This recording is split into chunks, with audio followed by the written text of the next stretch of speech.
बड़े हो गए। एक दिन उसने शोर मचाया बहुत ज्यादा।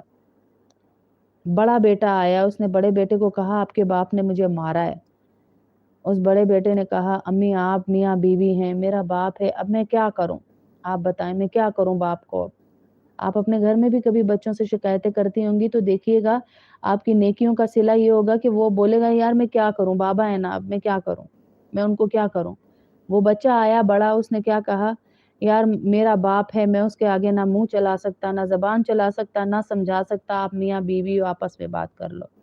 छोटा बेटा आया, उसने कहा आपके अब्बू ने मुझे मारा, उसने गिरबान से पकड़ा और उसने बाप को मारना शुरू कर दिया। फिर माँ ने कहा रुक जाओ, इसको मत मारो।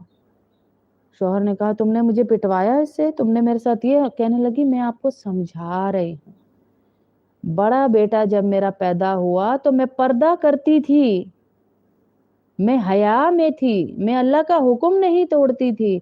ये उस हुक्म को पूरा करने का नतीजा देखा है कि वो बच्चा आपके सामने आंख नहीं उठा सका, बोल नहीं सका।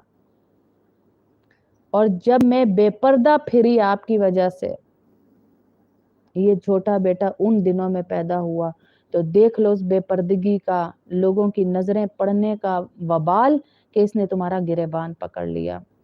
पर्दे और बेपर्दगी में ये फर्क है। आपके घर की बेसुकूनी की असल वजह ये भी है जो हम दुपट्टे